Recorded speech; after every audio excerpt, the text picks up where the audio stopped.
Hey guys, so I was having a conversation with someone recently, and it came down to they felt like they were behind on life, and they felt that they had a lot of regret because life was passing them by. So they're older than me, right?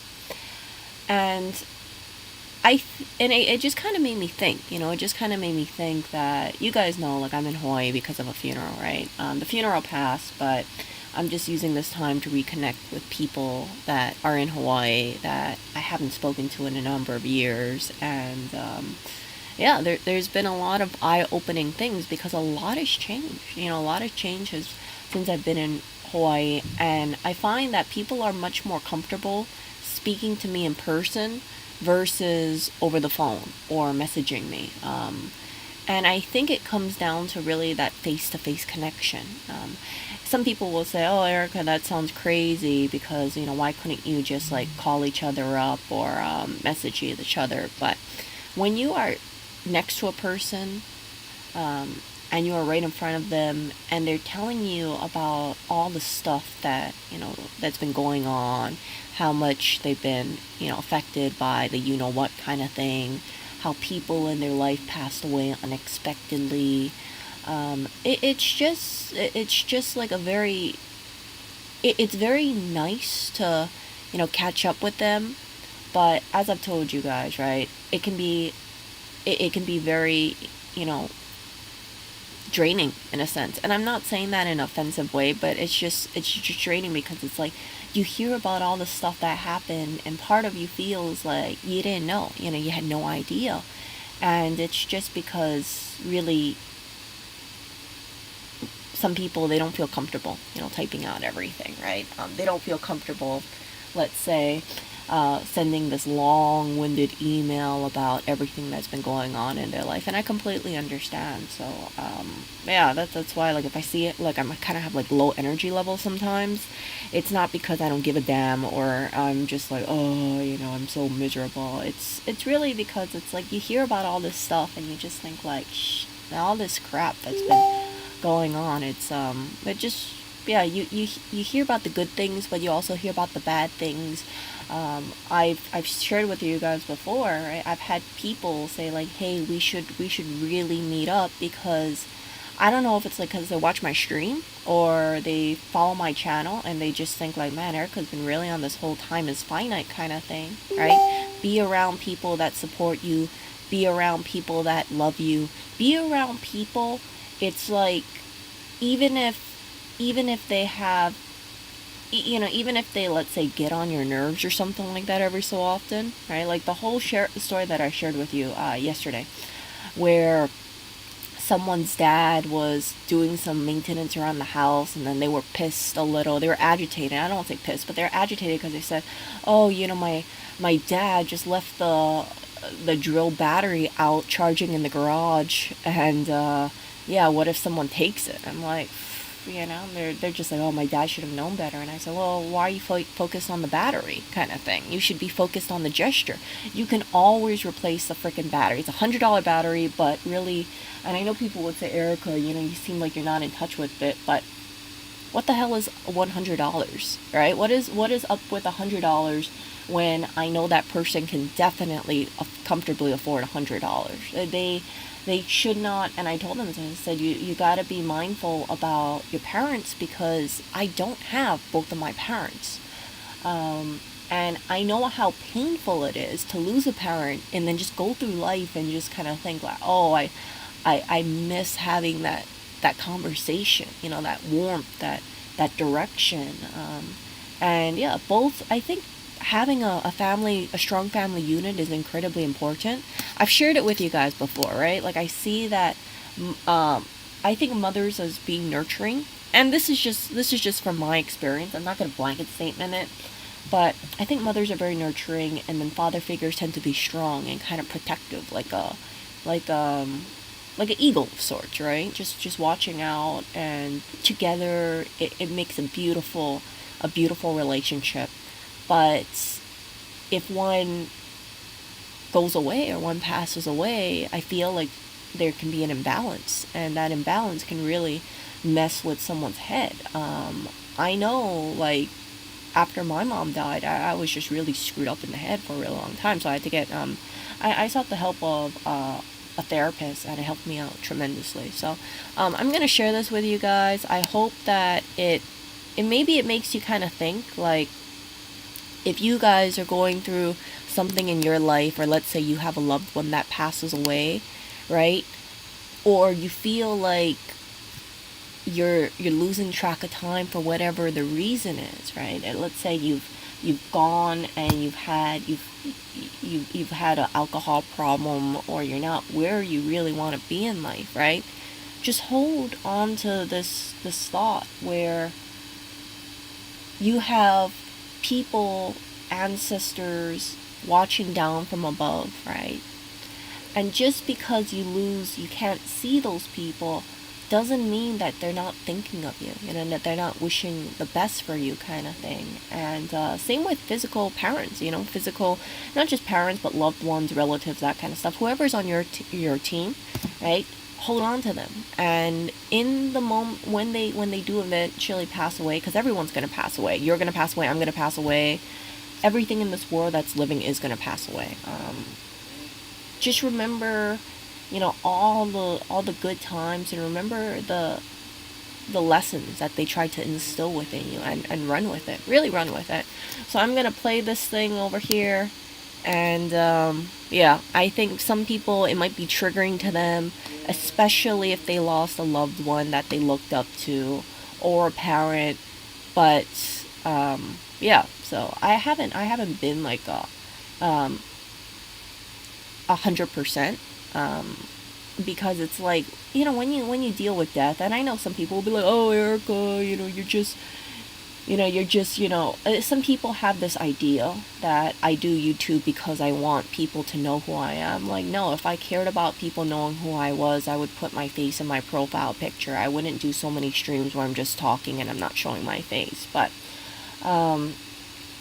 yeah, that's the downside about being YouTube, because some people think you're a total attention hole because of that. But that's not the situation for me.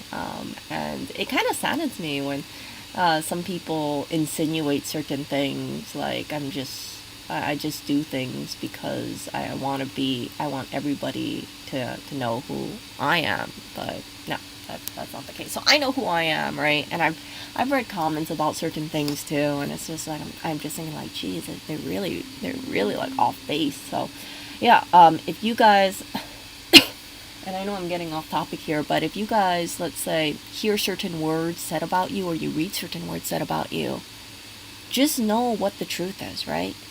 Just think, like, do the people around me believe the same thing?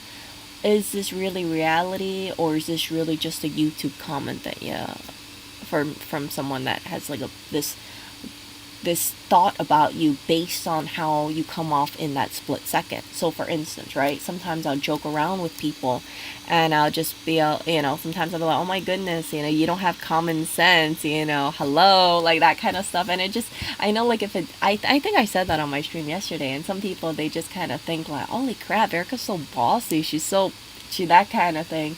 But really, it's just like a snapshot of one conversation that you have, and you can't blanket statement just on that, especially if you don't know, right, the how people have known each other, right? Like with certain people in my life, I don't feel bad about poking fun at them and they poke fun at me, and it's just all in good faith. It's all in good humor. And if some people kind of look at it and they're like, oh, that kind of thing, it's like, well, I've known some of these individuals for over 5 years, for over 10 years of my life, and these people are like my ride or die kind of thing.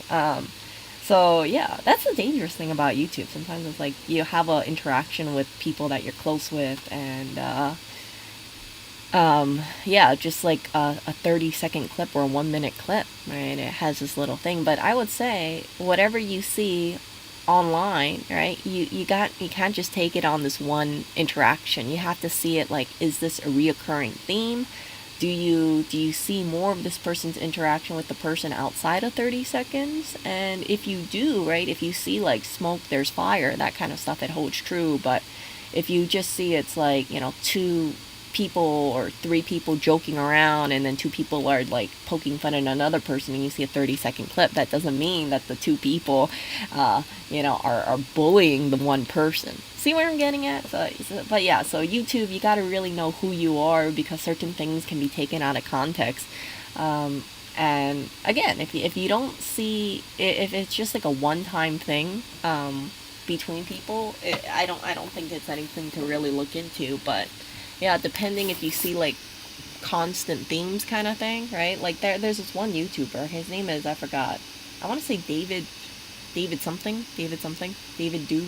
I might be remembering it wrong. It might be a completely different guy, but yeah, some people were looking back at his streams and were saying like, oh wow, this person is such a jackass, and yeah, for that kind of thing, right? And I might be remembering it wrong. Seriously, I might be messing up the names, but that kind of thing, like yeah, if you see a reoccurring thing, like yeah, I think that's valid. Kind of like the Free Britney movement, right? You see a reoccurring thing, but if it's just like a one-off thing, I wouldn't jump and look too into it. Again, YouTube has this thing where some people, they think they know who you are, what kind of person you are, just by seeing a short clip.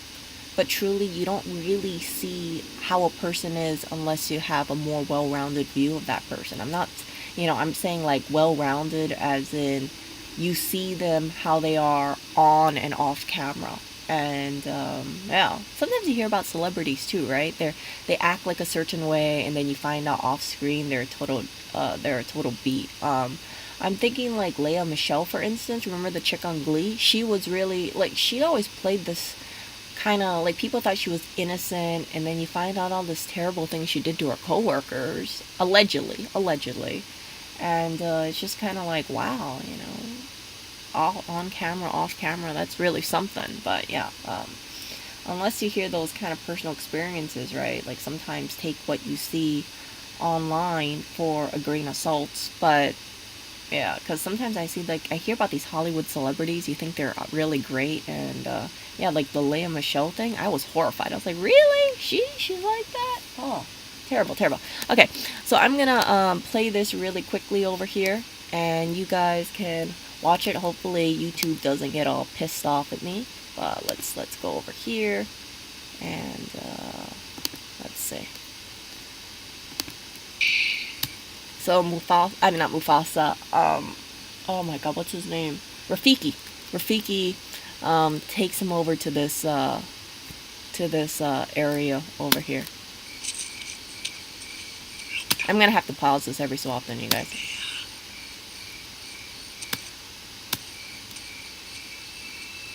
And I suggest, if you guys can, look in the description below, and you guys can watch it in all its glory, without all the pauses, without my freaking fan sounding like I'm at an airstrip or something like that. So he goes over here.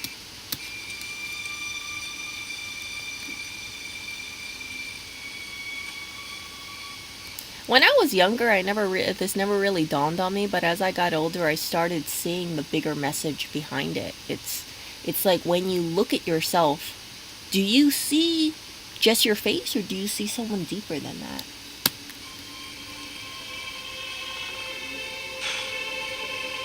That's not my father. It's just my reflection. No. So Rafiki told him, I'll take you to see your father. And Simba, right here, the line over here says, that's not my father, that's just my reflection. Look hard.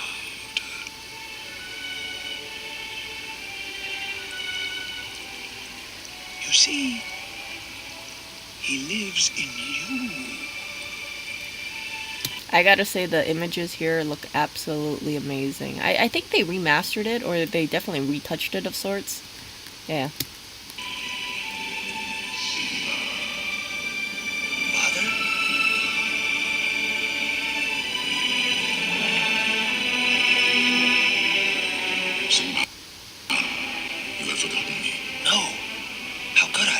Forgotten who you are, so forgotten me. Look inside yourself, Simba. You are more than what you have become. Did you hear that? You are more than what you have become. You must take your place in the circle of life. How can I go back? I'm not who I used to be. Remember, who you are. You are my son and the one true king. Remember who you are. That music is just absolutely wonderful. No, please, don't leave me. Father, don't leave me. So I just wanted to share this, and again, I really recommend you guys watch it. The image is over here, right? You have forgotten who you are, and you have forgotten me. Look inside yourself, Simba. You are more than what you become. So, oh gosh, I've said it before, and I've said it again. It's like sometimes when you lose people in your life, and I'm not just talking about family members. I'm talking about loved ones. You just kind of feel like in your grief, you lose track of time, and then you feel like you're gonna be lost, and you feel like you lose your support system. And everybody who's listening to this, right, you might be all like, oh, Erica, you're just being dramatic. But once you lose a parent, or once you lose someone who you consider to be a pillar in life, someone that you thought that would always be there, right, it's very traumatizing. It's very traumatizing. And it can take years, right, for you to just be back on your footing. So for anybody who is, let's say, going through any tough time, right, and you feel like you've gone through these kind of issues, and you kind of look at how you were before versus how you are now, right? I know people, like I said, some people I know, they struggle with alcoholism, they struggle with trauma issues, they struggle with addictions, that sort of thing. Who you are right now, right? If you're struggling, that doesn't mean that it has to stay that way, right? Really, you are more than what you become. And yeah, that's what I wanted to tell you guys. I know it's kind of like a rambling stream for sure, but just think about it, think about it. And if I'm not very good at communicating this kind of stuff, because I'm not the best public speaker, rewatch it. Rewatch what I said, or rewatch this clip, this Lion King clip. And I don't expect this to resonate with everybody, because when this came out, I was like 6 years old, okay? I was just thinking like, oh, whatever, right? But as I became older, I started seeing like what the message was. And it's like, the more I watch this, like, I don't watch this all the time, right? I've watched this maybe once every couple years, or once a year. The more it develops like a much deeper meaning, and it just doesn't pertain to a cartoon character, right? Like Simba the cartoon talking to his dad. It really reflects, I think, of life. So again, if you feel like you are lost, if you feel like you don't have direction because your parent passed away, or your loved one passed away, right? Just remember, you can always get back on track, and how you live is a good way to show honor, to show that you appreciated how they lived, because I think we're really a byproduct, and I don't want a blanket statement of it, but a byproduct of the people that we surround ourselves with, the people that we really hold dear to us. And once those pillars that we have around us pass away, because they're living beings, it's really up to us to say, okay, they're gone. What now? And yeah, just hold on to the good traits and move forward. That would be my thinking. So yeah, let's see over here.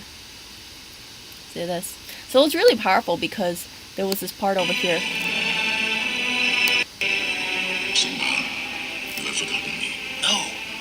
How could I? You have forgotten who you are, and so forgotten me. Look inside yourself, Simba. You are more than what you have become. You must take your place in the circle of life. How can I go back? I'm not who I used to be. How can I go back? I'm not who I used to be. Remember who you are. You are my son, and the one true king. I love the animation so much. No! So yeah, that kind of stuff, yeah. See? Yep.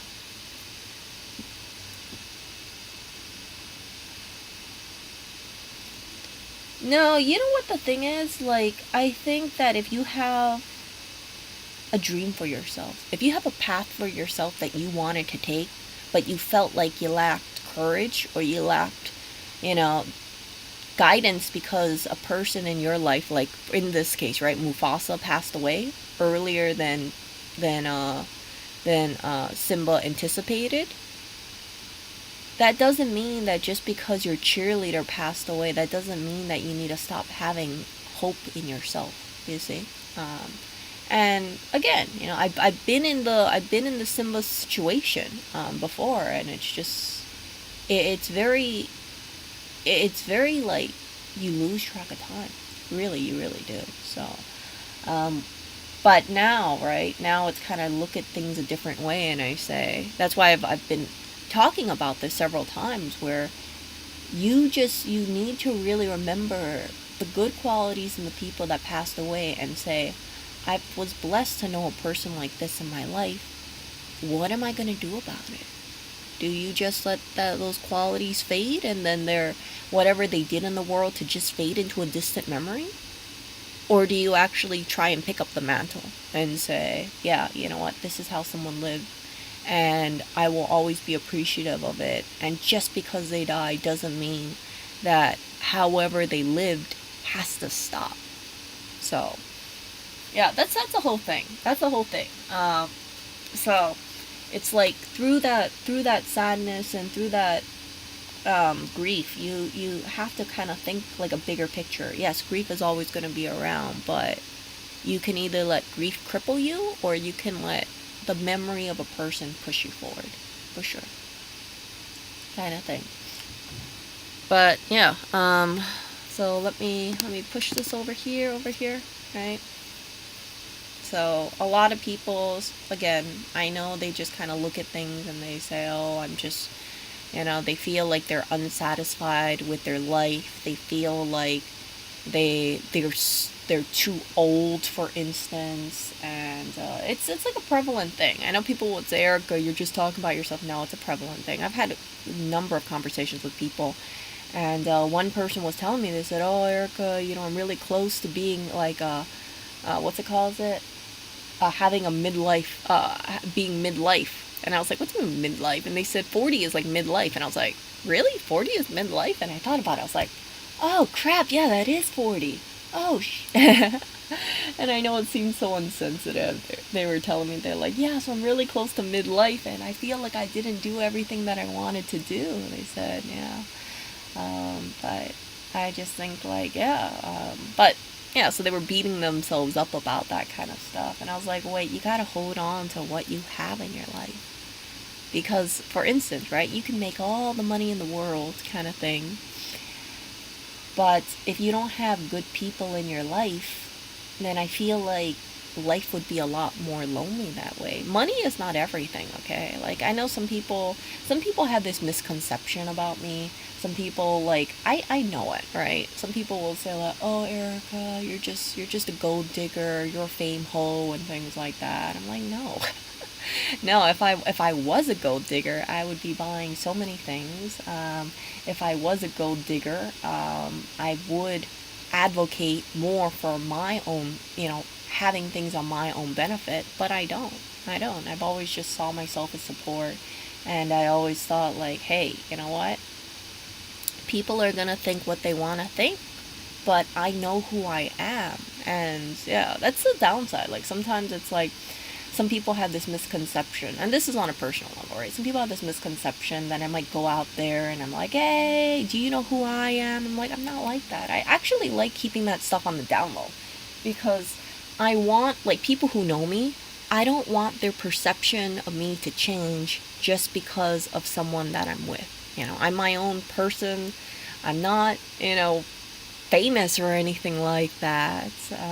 I'm actually really happy that I'm still over 5,000 subscribers. But yeah, it's like things like that. It's like it has the opportunity to change you, but I don't want it to change me. I don't want to be defined as a certain thing, right? I want to be like my own person. And but that's just how society is, right? Some people, they will say things and they'll be like, oh, this person is really just known, I guess, for being so and so's significant other, or so and so's, this, or so and so's that, or part of a family of da da da da da. And yeah, like that could be a background thing, but that doesn't define who you are. And I think sometimes you see about people, it's like they relegate themselves just to be known as like this title, right? Like, oh, they're heiress, and that's it. But really, I think people, all in all, right, we should aspire more than that. I don't want, I think that, like, when I look at the people that I admire in my life, I don't see them based on their titles. I don't see them based on their job positions. I see them for who they are, or, um, what they want to be the change in the world, or the things that they do to make the world a better place. That's how I view people. And yeah, that's the thing that will last, because again, when a person passes away, you can't bring your money with you. You really can't. People think that, but you can't. And I really do believe in this whole thing where when you pass away, you will be judged about how you lived your life, how you treated people, and that matters to me. Way more about how I treated the people around in my life, how much bonds I had with people, because people are going to pass away, right? And I know, like, never want to communicate this whole thing where my head was up in my ass because of a stupid title or a stupid job title or whatnot, right? I think that, like I said, you can use a position to uplift people, or you can use a position to just tear people down. And yeah, my little platform that I have, I know people would say, Erica, your platform's a joke. Yeah, I don't think my platform's that big, right? But I've always thought to myself, like, yeah, my little YouTube channel, even though my channel is super small, even though financially it doesn't make sense for me to do these kind of streams, because yeah, if you guys look at my monetization, you'd be like, oh crap, I probably won't make any money off of this stream too, because my Lion King thing. But that's okay. I think that there's more to life than just making YouTube money, and YouTube money is really hard to make too. That's why you see a lot of people, they burn out, because sometimes they chase after the dollar signs, and then when the money runs out, or if their videos get demonetized or shadow banned or whatever, the algorithm doesn't like them, they just say, fuck it, I don't want to do it because the money is not there. But again, I see YouTube as a platform to share thoughts, to just kind of to share thoughts, and then just make a difference in the world. And I'm pretty impulsive with some of these streams, because I don't script things, right? So sometimes I'll have things in my head and I'm like, oh crap, I gotta make a video, and then I'm gonna lose my train of thought. And I don't want the certain things I don't want to forget about it, because I always think to myself, there might be someone out there who's going through a tough time, who could listen to my freaking ranty, non-focused stream, and maybe it'll make their day better. Maybe it'll give them the strength to move forward. Maybe it'll make them feel that, yeah, they're not alone in whatever difficulties they have in life. If they have low self-worth, right, they're not the only person on the internet to do it. YouTube, social media can be a very polarizing place. It can make you feel like you're the only one having issues, but I really believe that a lot of the issues that people have, there's actually more people having those issues than we think. Like, our mind likes to think that we're the only person going through certain things, but reality is we're not. We're definitely not.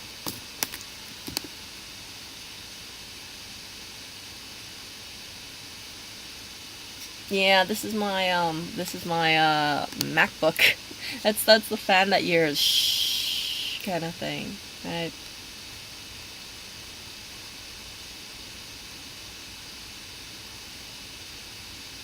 Wow. I think a lot of people, right? I mean, like Jimbo says, Erica's just another lost soul on this planet. I think I'm moving through life. I've always seen myself as a work in progress.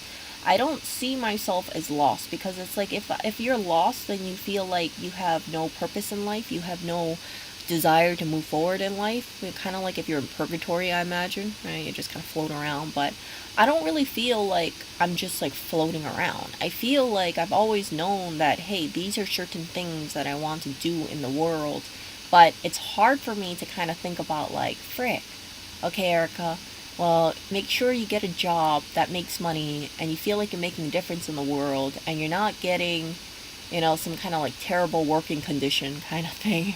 Because yeah, I've been actually speaking to some people about it, and I said, yeah, I wanna get my own job, because if I get a job, I feel that it'll make me feel better. Because like I said, I'm so thankful. I'm so thankful about um, my situation for the last 2 years. But it's come to a point where I kind of thought to myself, like, yeah, you know what? Let's say because I like to have my own money and then invest my money into more stocks and just see it grow and grow and grow, because that's what my uncle did. I've shared it with you guys. Like, my uncle was always a big saver. He was always a big investor too. He saved his money to invest, and then it got to a point where he invested and made enough money and invested enough money, and thankfully his stocks grew too, where he had financial security. And I've known countless people, you guys, where they make money, they save their money, invest their money, and yeah. So I recently met up with someone who used to wear a lot of like luxury items, and I noticed I was poking fun at them, right? I was poking fun at them, and I said, oh, what happened to all your luxury items? And they said, oh, Erica, I have more bills now, so I can't buy as much luxury items as I want. And I remember telling them, I said, you know what, I'm really proud of you. I'm really proud of you that you're not really spending your money on luxury items anymore. And they said, why? And I said, because I'd rather have you save your money and invest your money into your own future directly. In the event something happens to you, I'd rather have you have that money as a nest egg or invest that money so that way it can grow. Because when it comes down to it, and I've told you guys this several times, right? Luxury items, I don't have anything against luxury items if you can afford it. But if you think your worth is based on a luxury item, I have a huge beef with that, because I've known several people in my life where they lead with luxury items, something happens, they have a financial situation, then they're broker than broke kind of thing.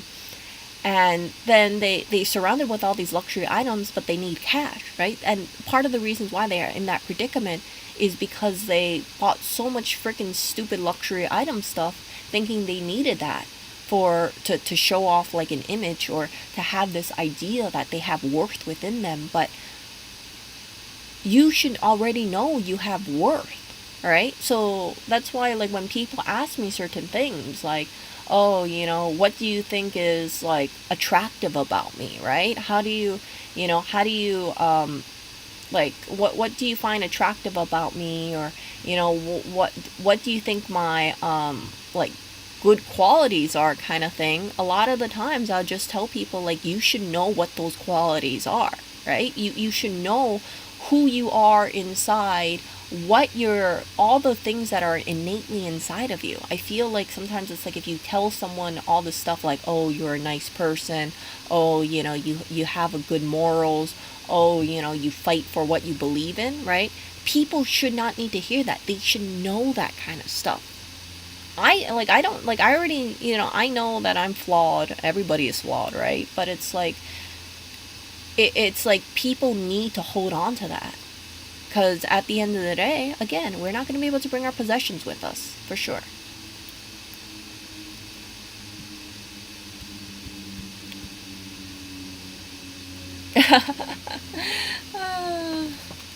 No, I haven't checked up on that kind of stuff, for sure.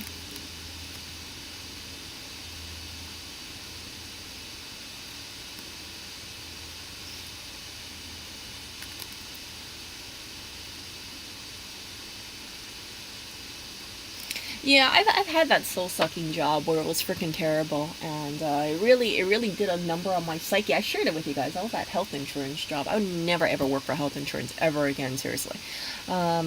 But what made you stay out of work so long? So it was a combination of things.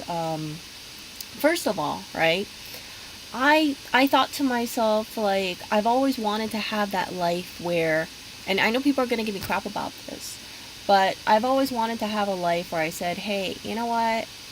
My partner or whatnot is working, so I want to be there as support. I want to be there because one day I wanted to be a stay-at-home mom, right? So I thought, okay, when they're doing their own thing, then I want to be there and just making sure that everything is nice, making sure, well, I'm not the perfect housewife kind of thing for sure. But I wanted to just kind of be there and just say, like, oh, whatever your schedule is, don't worry, that kind of stuff. I'll try to make sure that the fort is down and make sure that things are good. So for instance, right, like making meals, things like that, just being supportive, I guess, would be the best word I can describe it. But what I realized is like sometimes, right? It's like I don't think that's a bad thing. And I've shared it with you guys before. I've been with people where they work alongside their significant others, right? You've heard about that for sure, right? They just think like, okay, well, let's just try to make things better. And I've been in relationships where the guy is working on himself, and I'm not just talking about Lewis, I'm talking about other things too, right? Other people, where the guy's working on himself, and it's like I always think like, okay, I'll be there because it's like I've known it where if you have a really stressful job, maybe you're mentally distracted and things like that. So that was my whole thing about it. And then of course, right, go over to New York, and then you just think, oh yeah, well, I don't really I don't really want to get a job, especially because of the situation. You know what situation I'm talking about too, right? And then I thought, oh, okay, well, I want to go and just just be there.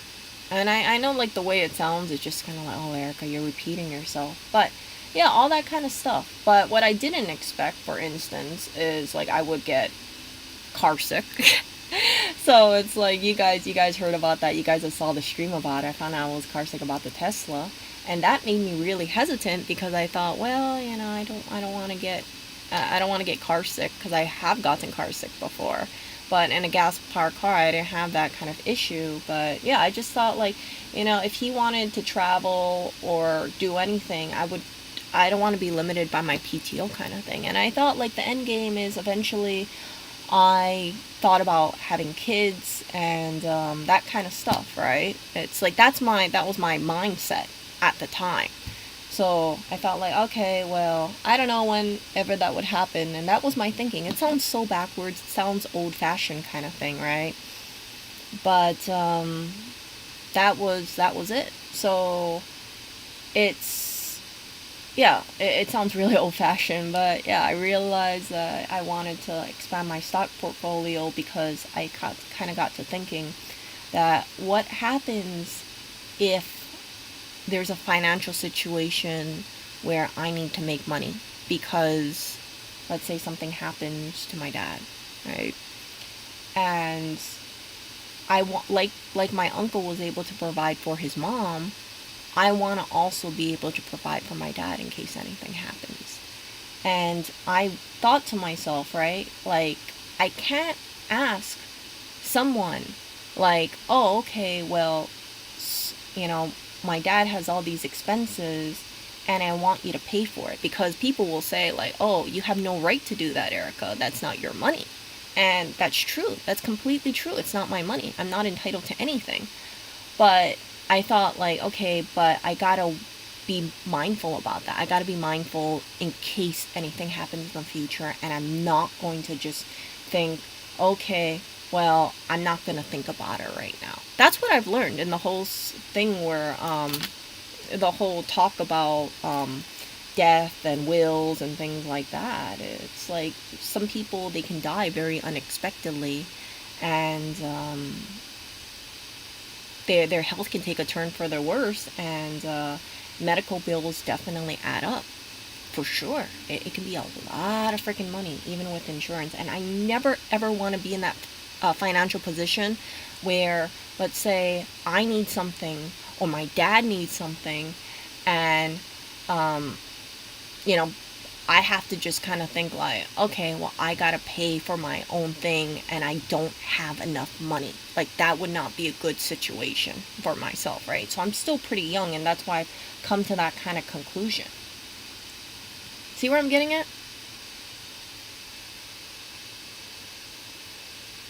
Because, like I said, right, it's like, I think that to kind of put it on someone else to say, okay, yeah, there might be some unforeseen medical expenses where that might someone from my side of the family might need $25,000 for medical expenses. I just want to be able to give the money away if I wanted to, and I don't want to think like, oh, okay, well,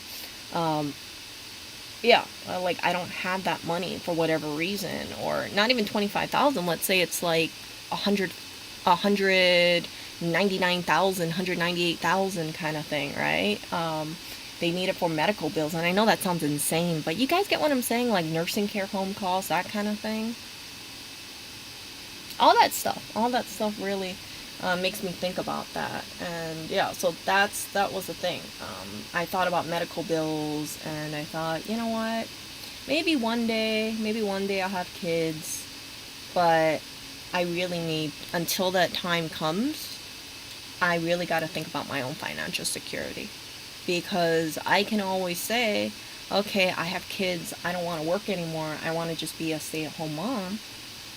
But until that time comes, I shouldn't just live my life that kind of way. You see where I'm getting at? Do you see where the difference is? You see where the difference is over here?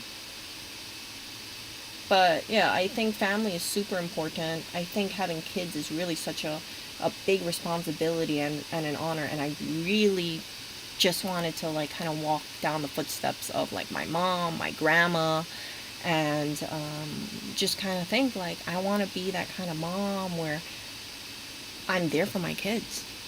I'm there for my kids. My kids want to talk to me, and I'm like, hey, what's going on, kiddo, kind of thing.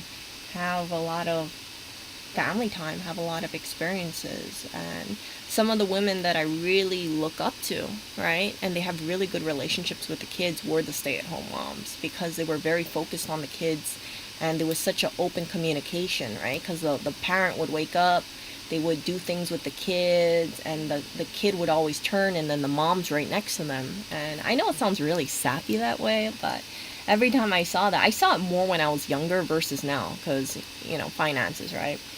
But every time I saw that, I was just thinking, that's such a beautiful thing to see, for sure.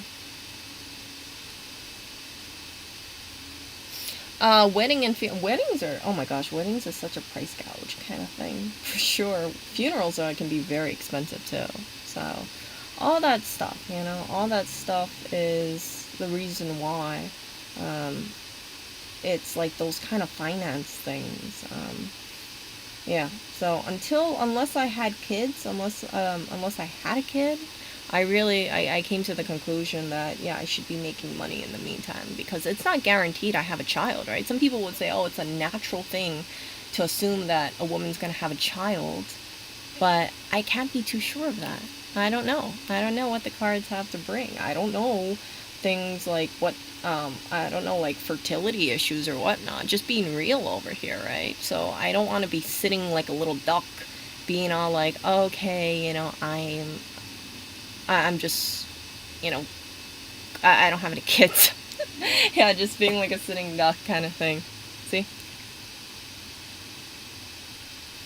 So that was my thinking behind it. And I think I'm going to be quite happy, having a job, and it's not going to be pleasant all the time, but at the end of it, I can say, you know what? I worked for it. I have some money. I invest it.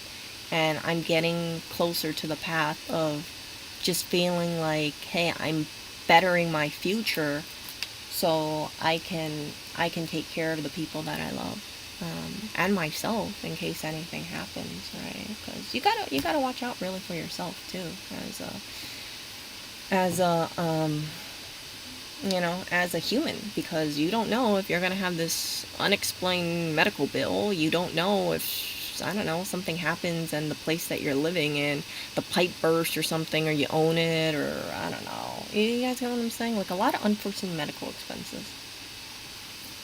So that stuff is something that really stands out to me. And again, I don't want to place myself in a situation where I get a bill, and it's like, if it's like a healthcare bill, because right now I'm healthy, okay, but I can't tell you how I'm going to be in like 30 years from now. But I don't want to look at a healthcare bill and think, crap, I can't afford it. It's way too much. I can't afford this, I don't know, like $70,000 surgery or something, or whatever it is. I can't afford this expense, or I cannot afford comfortably, like if my family needs money for whatever emergency thing, and I can't contribute, because if I contribute a certain amount, that puts myself in a precarious financial position. You see? So it's like, money is not everything, but money is a sense of security, and I never, ever, ever want to be in that position where I think to myself, I need money for a certain emergency and I don't have that money. You see, like, I hear about nursing care homes. Some of the really good nursing care homes cost $10,000 a month. $10,000 a month. So I don't want to think, oh, okay, well, I have family and they need to get into a nursing care home and I can't afford $10,000 a month for my family member. Right? Or I can't afford $10,000 a month for myself. And I know it's a lot of money, but nursing care homes are very, very expensive. And yeah, I don't want finances to really hold me back. So it sounds kind of like outlandish for people. They're probably like, oh, Erica, so you're thinking about nursing care homes already? I'm like, yeah, I'm thinking about nursing care homes. I'm thinking about hospice care. I'm thinking about costs that other people don't normally think about, for sure. But it's something that I think you need to be really mindful about, that kind of stuff, right? Because I'm going to get older. I want to live till I'm like 90 years old. And I want to be mobile. I want to live a long, healthy life. I want to be there for my loved ones and the people that I care about. But if anything happens, I don't want to be like, oh, okay, oh, you need medical care. Oh, the costs are too expensive. There's not enough money in a bank account to cover your costs. Too bad. We're going to discharge you. You live off the streets, kind of thing. See where I'm getting at? Does that make a little thing? Because I hear, and I've said this before, right? Because I used to work in a health insurance place, and because I used to work at a hospital, I got to see people and I got to interact with people where they don't have that much money, and they stress out because they say they're at a senior age, and they worry about their future. There was this one woman, for instance, that I spoke to, and I think I shared this story with you guys before, but her husband took care of everything. And then he took care of everything for her, and then he passed away. So she was lost because she didn't know how to go on in life, how to handle finances, because he was gone, and they were married for a number of years, because she was like in her 70s or 80s. So she was crying on the phone with me saying, oh, I'm so sorry, I didn't realize, I didn't pay this because my husband took care of everything. And she just felt very vulnerable because she had to face all these kind of things that she never had to, again, deal with before. And it was really jarring to me, because when I spoke to this woman, I thought to myself, like, crap, this is what happens when women are, they don't have to be hands-on. They don't have to deal with finances. They don't have to look at checkbooks. They don't got to look at expenses. They can be in a situation where they're thinking like, oh, I don't know what our expenses are, because he pays for it all. He pays everything on auto pay, or everything gets withdrawn from her husband's bank account, and then when he dies, right, it's she feels confused because she was so used to him taking care of everything. My thoughts about finances is this, and I've shared this with you guys. I really feel like if a person is married, And I'm just going to say married because, when you do get married, you do have benefits, right? When a person is married, they gotta be they got to be on the same level in terms of finances. They got to like look over the bills and say, okay, this is what we spent money on as a couple, let's see how we can do better. And I'm not saying two people be misers, but at least they're not hiding things from one another. At least if one person, let's say, falls ill, the other person says, okay, I know we have our gas bill, I know we have our electric bill, I know how much money we have in our bank account, and if there's any kind of mess up, then they can take care of it, right? And that's the importance of just being a team, because if you have that kind of thing, right? Yeah, it's important. Are you sure she wasn't trying to? No, she had I actually had to make a call to her because she she was not paying something, but she did pay it. She did end up writing a check for it, but yeah, but just reaching out to her, that kind of thing, it was just like, yeah, she apologized profusely to me. She said, "Oh, I'm so sorry. I didn't know. I just, like, my husband took care of everything, and he passed away, and now I have all these bills that I have to pay, and I don't know about a lot of these things." So, it's like great on her husband for taking care of this stuff, but yeah, unfortunately, her husband passed before her, and yeah, I hope that the family took care of her, the older woman, but yeah, who knows? Yeah, so Andrea brings up a good point, right? Lots of women in the older generations left their finances to their husband, but they often outlive them and they're lost and they don't understand finances because they didn't manage it. Yeah, so I think, yeah, sometimes people, they have marriages where they just say, like, okay, well, I'm going to spend the money and I'm not going to let my husband takes care of it all, and I'm just going to buy certain things, and I never look at the bank account, but I just write the checks out, and they don't know what's going on, right? They don't know what the bank account is going on. And I've had this, like, I've heard about certain things where they find out through their husband. The husband will say, "Oh, we're not in a good financial position," and the woman's like, "Really, we're not in a good financial position?" And they're like that because she's never seen the bank accounts, right? Because her husband takes care of everything. So yeah, I've always had this kind of thinking where, you know what, it doesn't matter if you got $2,000 in your bank account. Like, people should know. Like, the person that you're married to should know, because that way they can say, hey, if we only got $2,000 in your bank account, we really shouldn't be spending $1,700 a month on expenses. Right? Doesn't that make sense? Right? At least you can say, like, we don't have that much money, so we better be able to pivot and spend less money. So yeah, sometimes you hear about that kind of thing. You also hear about relationship problems where the guy doesn't check the bank account, and then he realizes, he's like, shit, we're like $20,000 in debt, and then the woman's like, oh yeah, sorry, I didn't tell you. So both people in a relationship has to check the bank account, because yeah, if you see you have a bank account and you say, let's say you got $3,000 in it, and then you only have a buffer of, let's say, $100 for whatever reason, because let's say the wife is a spendaholic or something, and then you find out your account's getting overdraft, like, you need to know that kind of stuff, because before it jumps into a $20,000 debt cycle. See?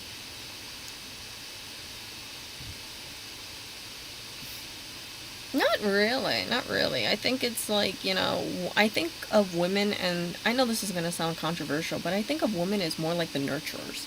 And I think that sometimes, like, women think, like, yeah, their job is just to make sure that the household is running smoothly, but the guy's task is to work, right? So he doesn't have to worry about those kind of things, and she'll just kind of hold the fort down. I hear, like, that's what happens with Japanese couples. Like, the guy will give his paycheck to the wife, and the wife will be in charge of household duties, taking care of the kids.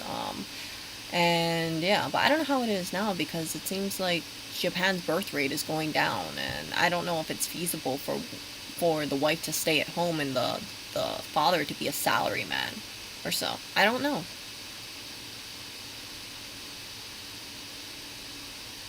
So all that kind of stuff. All that kind of stuff is just things that I think about, and yeah. Again, until I have a kid, whenever that time will come, who knows? Maybe it'll happen, maybe it'll never happen.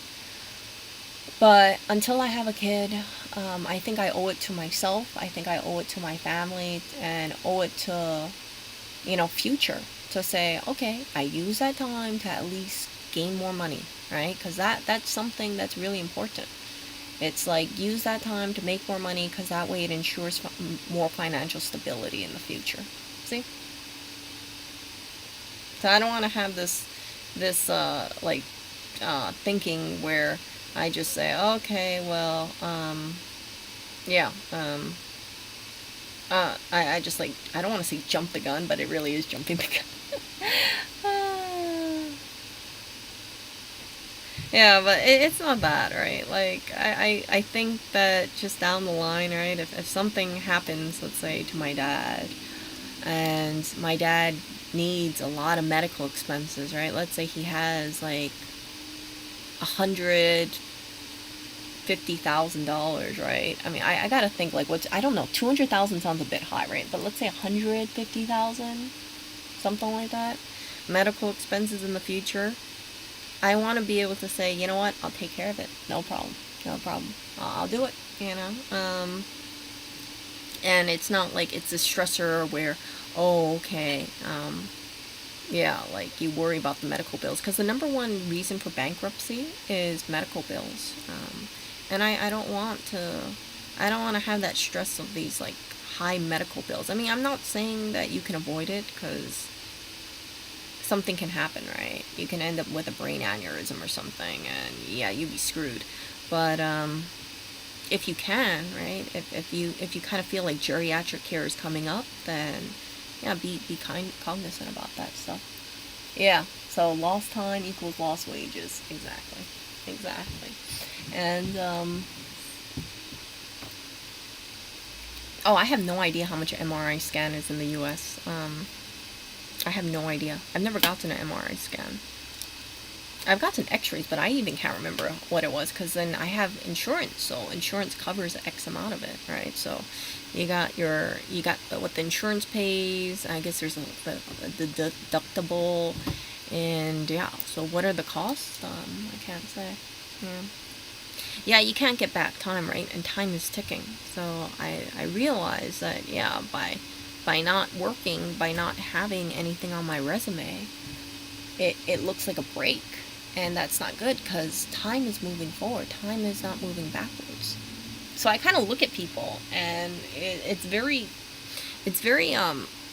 kind of depressing because it's like I see people and they're buying houses.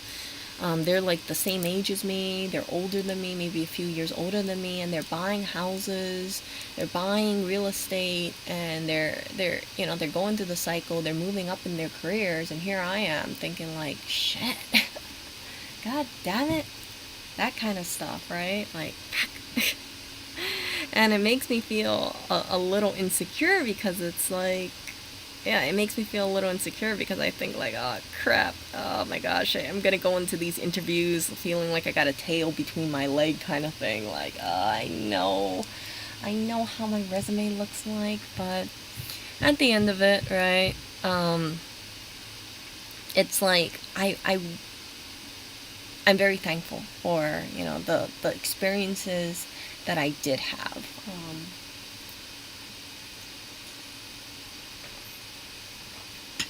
I'm very thankful for I'm very thankful for being able to go to a place, let's say like, check out places like Maine or check out places like other states and things like that and see how things are. I didn't have to worry about the PTO thing.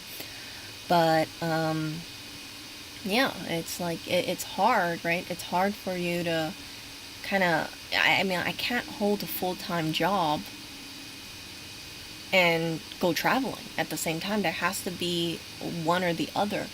And I think that yeah, it's like what is better, right? And it's like I don't mind the idea of traveling at all, but I'm not going to get an employer who's going to be too happy about like, oh, okay, well, Erica wants to go off and travel here, here, and here, that kind of stuff. So the people that I know, right? The people that I know that are financially stable, Find a full-time job. You mean like a what? A what's what calls it? Like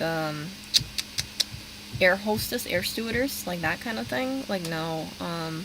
I don't want to be like traveling all over the world and feel like I don't have a place that I'm going back to. You know. So that really sticks with me because I feel like yeah, if you travel all over the world and you're just like living out of your suitcase, you're really isolating yourself from people that you love. So yeah, I mean it's cool and all, but yeah, I don't want to live a life where it's like up in the freaking air, literally, right? That kind of stuff I don't want. Yeah, so all that kind of stuff.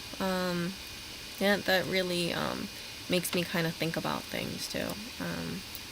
So yeah, and then hostess on a cruise ship. Nah, I'm not gonna be grounded. I'm gonna always be away, right? One of those like people where they're not really, they're always physically away because that's their job. You can't really come home when your job is travel, travel, travel, travel, travel. See? Yeah, so I don't want that. And yeah, oil platform worker? No. Where the hell am I gonna live? Right? I'm gonna be so far away. Yeah. I don't want to do that kind of stuff. I really want to have a job where it's not, I know this is going to sound crazy, but I don't want a job where it's like, I really want a union job. I don't want a job where I feel like I got something against my, like threatening me kind of thing where it's like, you better do this job because, you're damn lucky to get this job. This is what happened. This was the mindset that I had when I was at the freaking insurance place I was working at. It was terrible, terrible, terrible, terrible. Yeah, it's like that kind of thing. Like, I realize, like, I really do like union jobs. 100%, 1000%. It's like, yeah, people would say, oh, the workers are lazy and all, but those people, they have a really good work-life balance. Seriously. And then the benefits are pretty good, too. So I wanna be that kind of person where, like I said, until I had kids, it's like I feel like, okay, I went to work, my work was a little stressful, not too big of a deal, it's just a job. And then I can live my life kind of thing, spend my time after work, not having to deal with things like, megalomaniac supervisors kind of thing, and just spend my time, not thinking about my shitty supervisor all the time. See? Does that make sense? Does that make sense to you guys? Yeah, so all that kind of stuff. That's the thing. And yeah, so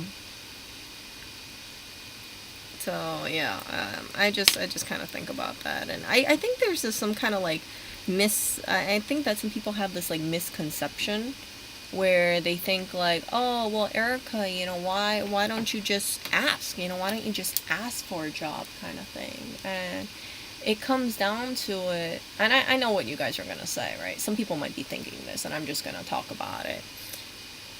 I think that a person is hired for the job if they feel like a person has the skills to do it, or if they feel like the person will have to be able to do it well. And it's also up to discretion, because sometimes when people hire, let's say, family members, or they hire significant others for a job, there could be this whole perception that, oh, that person just got the job because they're let's say the sister or the brother or the wife or whatnot. And maybe there will be thoughts that saying, hey, well, I think that if you do pay someone, you'll get better bang of value if you pay someone who can actually let's say you feel like this person that you're hiring, let's give an example here, right? Let's say you're hiring a person for a job for $20 an hour, right? You can hire a person that you know personally But if you're running a business, you can think of it as, well, I want to make sure that I'm getting my $20 worth. And you think like, you're not, of course, right? You're not obligated to offer a job to a person like a family member or a significant other just because they're your family member, just because you're significant other. So that's like a business decision over here. So that's, for that kind of thing, like, I respect it. I respect it, I understand it. And from that kind of thing, right? Like, let's be honest here. I think that, yeah, I think that you have to have like a certain kind of mindset, certain kind of capabilities for a job, right? And it's really up to the discretion for the HR company, right? The HR or the business to hire you. And some people will give like, a free pass and be like, oh yeah, I'll hire my sister. But if you look at the numbers, you could say, well, do you rather hire your sister, or would you rather hire someone who could do a better job than your sister, right? Does that make sense? See where I'm getting at? But yeah, I've known people in my life where the husband does, have a job, and then he does his own independent thing, and the wife is his assistant, his secretary, and they've had that arrangement for over 30 years. And yeah, so for those people, right, they say like, oh, it's great because if the wife needs to take off time to take care of the kid, she can do it because who's her boss, right? Her boss, it's her husband. So the husband's gonna say, okay, yeah, you gotta pick up our daughter because she's sick in the hospital. Like, go right ahead, take the day off if you need, because he can work without having his assistant, and she can always like work after hours and kind of thing, if because it's like a team effort. It's like a husband-wife team kind of thing. See? It depends. Like, I think that some it can work, but others, you might find that difficulty where you just kind of think, oh, this person, I don't want to hire them because they're not really a good worker, or they're not good at the job, or, right, people could say, well, they don't want to have this misconception where the only reason why a person got hired is because they're the brother or the sister or the family member kind of thing.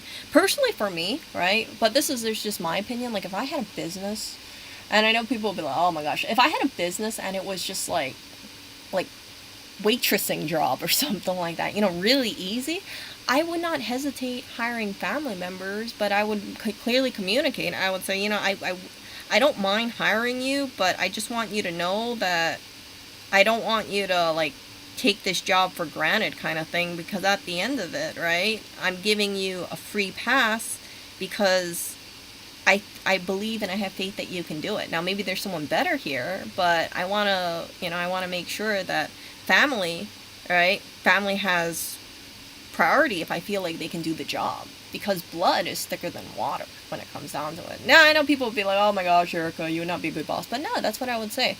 But if I felt like it wasn't working, I would talk to them and be like, hey, I don't want to let you go, but I gave you this job because I thought it would make things easier, right? I thought it would just be like, hey, doing two birds with one stone. I had an employee, I had an opening that I needed to fill, and you needed a job. And if you feel like this job isn't a good fit for you, if you don't really want to do this job, like, let me know kind of thing. Because right now I don't think you're up to standard, and I don't mean that offensively, but yeah, I need to have a good fit for this business. That's what I would say. Or I need you to take this job a little bit more seriously. You see?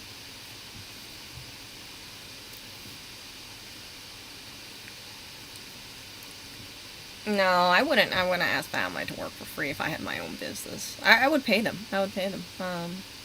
I would say, what better thing to do sometimes than having a business that it's like, if the family can get around and take pride in that kind of stuff. Assuming everybody's on the same page.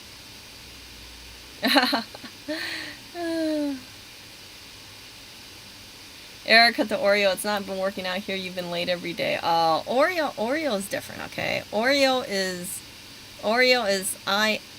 I really push for Oreo. You know, I really do believe he is the best influencer. He just, you know, he was just overworked. You know, when he had to work at 186 First Avenue, he had a lot of stress. You know, he had to go ahead and chase mice and things like that. It was a very dangerous store. So it's no wonder why he's so lazy. Plus, he didn't get paid hourly. So, you know, all his overnight stays and things like that. Yeah. You know, I don't think he had I don't think he had benefits either. You know, besides I don't know if he was given his 15-minute break. So, yeah. I don't know. It's like I can't blame Oreo for being that way. He's probably thinking, yeah, he never got his influencer income for being security cat. So, yeah.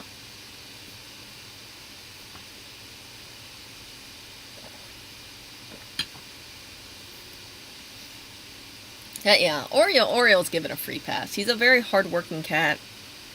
And to be frank with you guys, he's so freaking cute. So I would always give him a free pass. You know, he poops outside of the litter box. I get agitated about it, but I'm like, Oreo. You know, he's so handsome.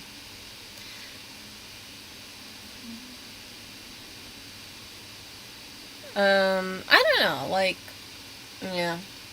I mean, like, I think it's important to pay family, right? Because I don't want to, I never want to be in a position where I feel like I'm taking advantage of family, or it's like, oh, I expect you to work for free. I would actually pay family if I did have my own business. And yeah, but I would pay them at a sustainable rate. I wouldn't be like, oh, okay, just because, you know, they're my brother, then I'm gonna pay them, you know, an exorbitant amount just because I feel obligated to, because that's my brother. You see? Like, I don't have a brother, but I'm just giving an example over here.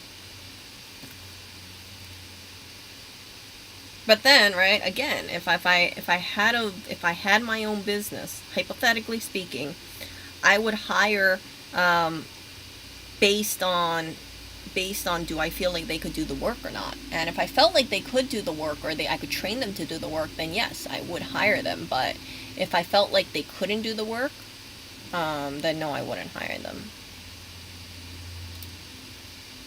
Because it's like, yeah, a business and personal are separate things, for sure. And yeah, sometimes it's like some people, you know, if it's like a fully family run business, then I understand they want to only hire within the family for, let's say, for all the top level positions, right? So for instance, right, I'm not going to name names here, but let's say you had an organization where you had the family name on there, and then the president or the CEO is the patriarch of the family, and then all the executive vice presidents or so are the sons or the daughters, right? Like that. It's really up to the discretion. Like, if you feel like your sons or your daughters can step up and do that role, then yeah, sure, go right ahead. Because if the person who founded the business dies, then naturally the business is going to fall over to the heirs, correct? So it makes sense to say, okay, I'm going to have the person who becomes like vice president as being my own kid, because that kid will inherit the business, versus hiring someone to be vice president who will never inherit the business, because you will leave the business to the child. See?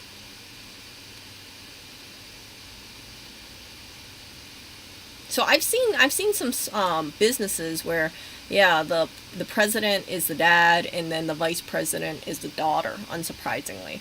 And then I'm sure whoever's secretary or something like that probably could either be, let's say, the mom, or a cousin or sister or something like that. You know, it's like a freaking family run business.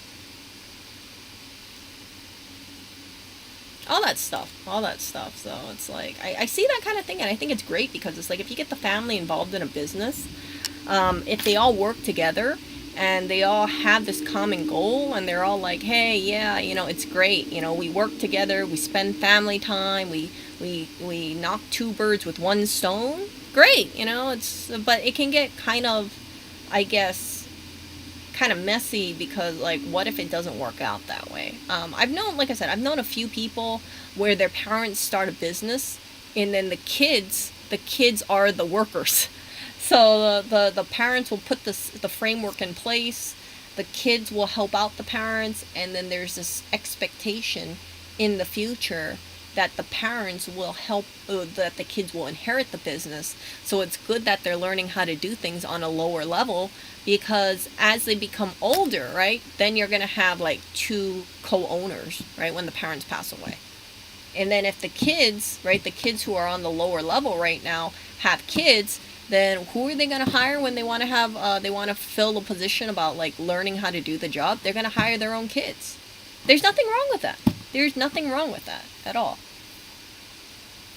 So that kind of stuff, like, I think it's a great thing. And yeah, if you have more family time and you're able to make money and have family time at the same time, great. It's a great thing.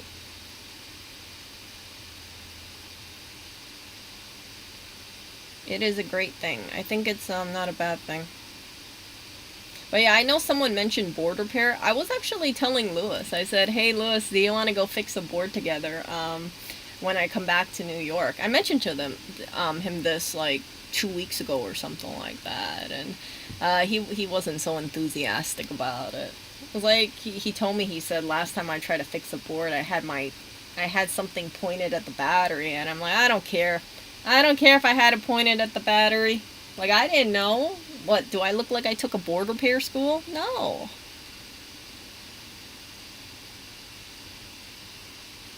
So, yeah. Goodness, what is the time over here? Shit. Oh my gosh. Almost 75 minutes. I didn't even realize how freaking time went by. For sure. Yeah, so all that kind of stuff, and it's only 10:04 a.m. Yes, I love doing early streams, and then I can get on with the rest of my day. That kind of stuff. So that stuff, right? Like that stuff, like I was talking about, like family businesses, things like, I don't see anything wrong with it. I think that if you have a business and it's sustainable to the point where you can have multi generations working alongside each other, even like something like a t-shirt business, t-shirt screen printing business, great, really great stuff.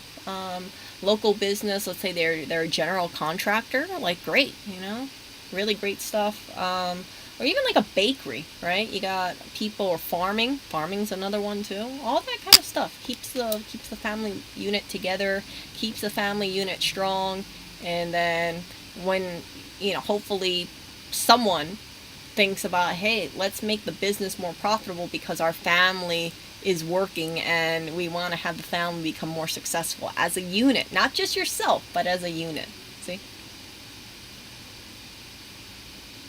Yeah, I mean, like when I talk to you guys, right? I was mentioning this. I said, frick, if I was scripting stuff and I was doing video editing, you guys know how much I freaking hate video editing. I would spend all this time making my editing video, making my script, and at the end of it, I'd be like, oh, I made a 5-minute video, but I spent 1 or 2 hours trying to make the video look nice. Oh, what a waste, because I spent 3 hours on a freaking 10-minute video, and then if I have to think about it, right, it's like, why am I editing video? So it looks pretty? Okay, I know I can edit video, for monetization, so I can get, 50 cents instead of 25 cents maybe? Like, no. No, I have other things that I want to do rather than just spend all my time video editing. I know how to video editing. You guys know I can do video editing. I could write a script if I wanted to, but yeah, I just don't like video editing because it takes so much freaking time. So much time on the back end.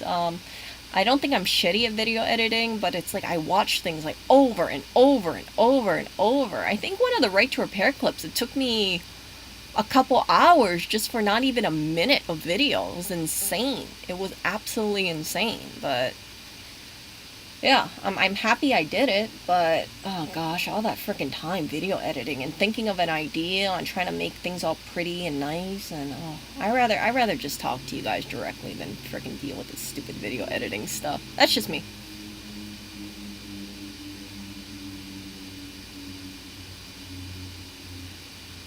Let's see, get myself some sponsorship deals. Oh, let's see.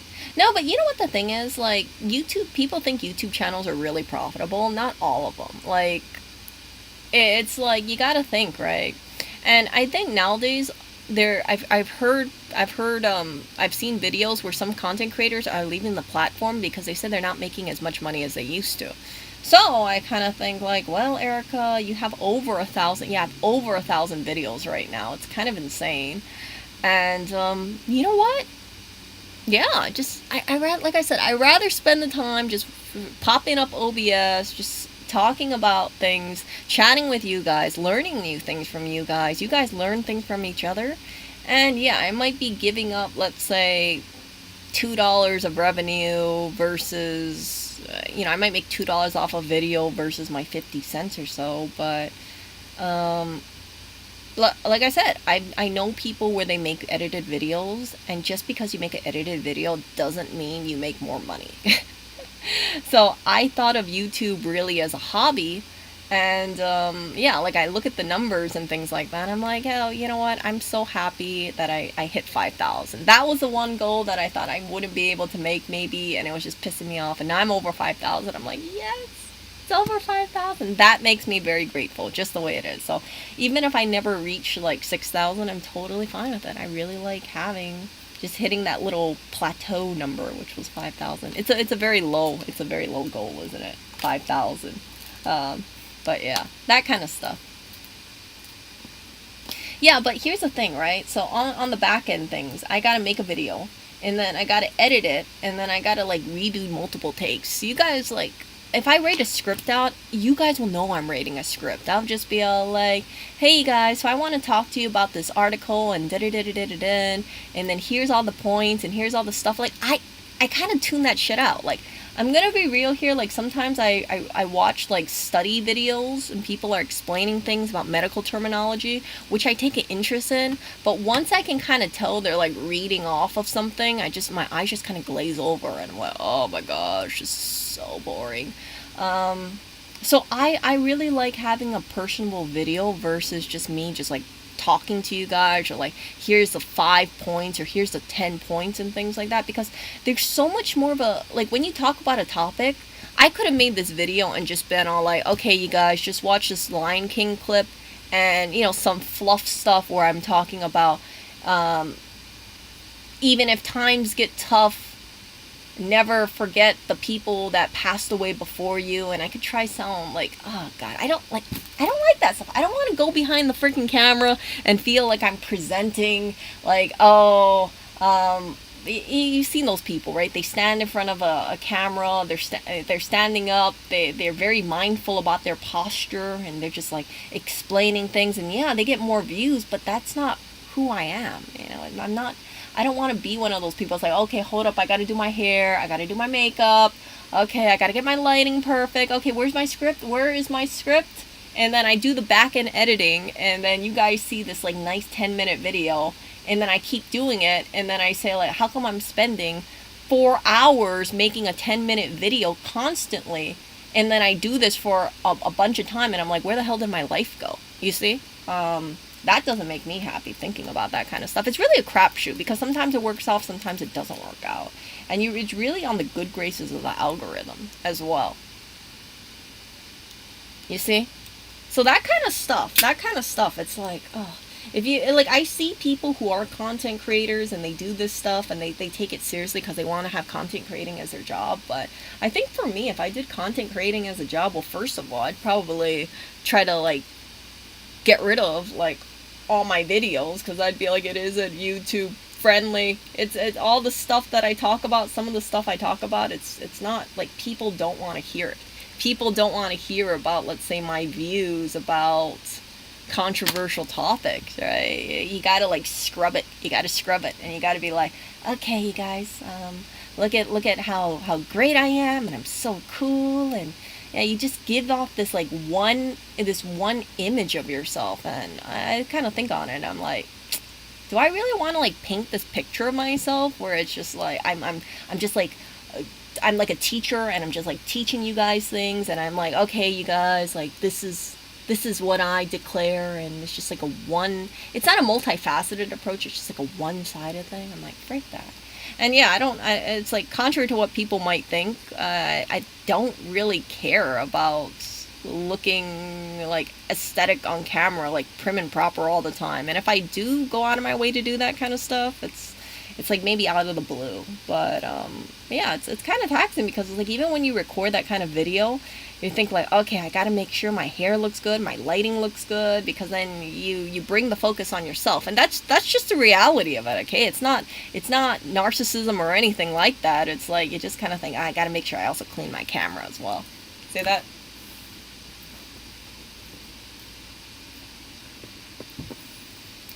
Yeah, yeah. Oh god, I used to like the bullet point stuff, but now it's like I just kind of skip it. I'm like, just oh my gosh, like it just sounds so simplified. It's like, okay, you wanna be motivated. What do? You just do it. It's like, frick. Okay, well, great. Okay, just do it. And it's like you got this like it feels kind of like some people are good at it, but other people it just seems so freaking fake. You know what I'm talking about? Like you see people, they want to like paint themselves as some kind of authoritative figure, and you can tell they're like, I want to make it in the algorithm. I want to tell you to like, share, and subscribe. Like, please hit the bell notification kind of. I don't think I've ever told you guys that. Maybe like 2 times in one video, but other than that, like I don't tell you guys that. I'm like, shit, you guys hear this like 3 million times. You don't need to hear it from me. Yeah, and even when I hear people do that, I'm just like, oh, like I get it. You want to make more money. You want to get in the good graces of the algorithm. I get it. But I don't wanna, I don't wanna feel like I'm just like I can't piss off the algorithm. If I piss off the algorithm, then it's over. My YouTube channel was over, and yeah, all that stuff. See that? Um, Yeah, Reddit stories. Yeah, I do like Reddit stories quite a bit. Maybe I'll do that. That's kind of fun. I like reading them every so often. I like reading, like, yeah, uplifting news sort of stuff. That's cool. That's cool.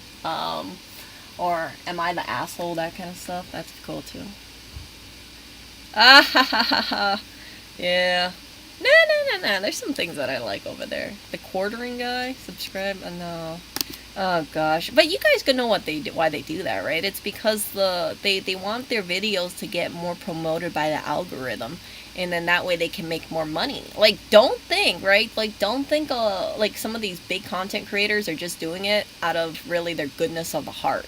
Because you see sometimes, right, people got these like elaborate setups and stuff. That costs money. They're not doing it because they just say like, oh, hey, I want to have a nice setup for you guys. It's like, no, they want to have professional content, so that way they get the views and the likes and the shares and sponsorships, and then the money. It turns into like a rolling business. And for me, it's just like I kind of think like, oh gosh, I don't want to put myself in that predicament too, where they say like, oh, you got to make a video every day at noon. You got to release a new video, and I'm like, oh, I've seen a few content creators like that. I think it's insane. I'm like, freaking every freaking day you making a video, editing your video, and you're like, I got to make my video because my subscribers demand seeing me every single day. Like, no, I don't want to do that.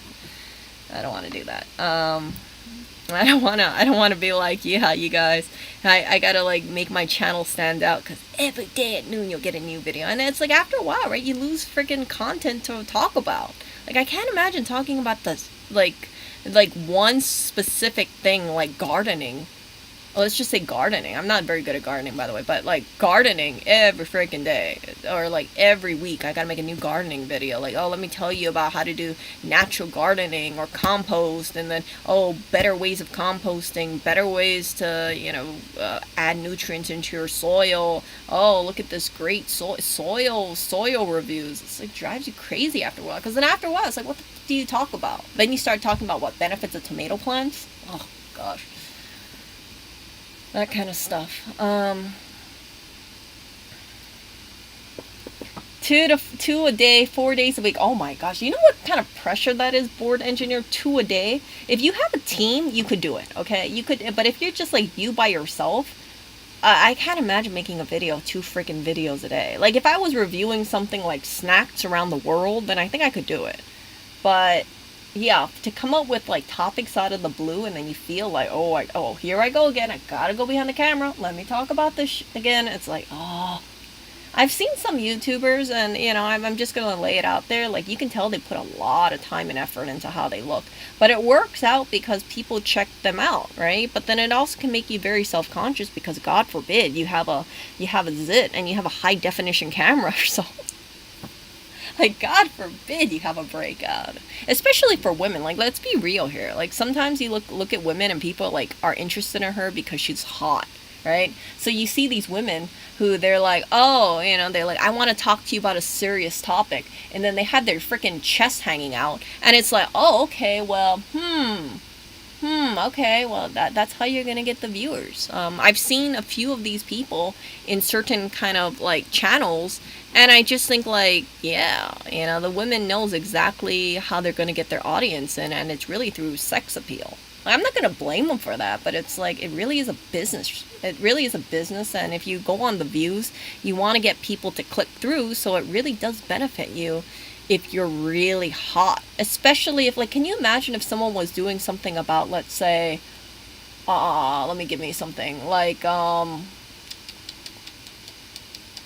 Arduino or something like that, right? Imagine if you have someone like Eli the computer guy, what he talks about, but they're, they got this like, they got like big chest, they got perfect hair, they got the, they look like an Instagram model, and they're like, I want to talk to you about ways to set it up, or, learn more about it. Like every freaking guy would be checking on that stuff. They'd be like, I don't even care about this but they'd be interested in doing it because they'd be like, oh, there's a hot chick over there. So yeah, if you're a chick, you feel like you would have this pressure to, if you want to get your viewers, like, you gotta be hot, because if you're not hot, then yeah. But then there's also this appeal of, oh, here's a funny one, okay? There's a funny one. It's like, oh, I'm a nerdy chick, but yeah, I'm attractive, but I'm gonna act like I'm really shy, cause yeah, I'm really like low key and stuff like that. I'm not gonna say like some of them are fake, but I think some of them, they got this whole like character thing, kind of like a Velma. You know what I'm talking about? Like you got the Daphne, you got the Velma, you got the the Scooby-Doo kind of gang, and like that's their shtick. I've seen a few YouTubers like that where it's like they perpetually they cannot look a different way because they have this whole character, this whole thing where people are like, oh, I feel so close to you, you're such an innocent chick, you're so innocent and sweet, and I like watching you because you're so humble, but you don't know anything about that person, right? Apart from their scripted YouTube channel, and you can't really say, is that person genuinely a good person or not? Because you're seeing something that's been heavily edited. See?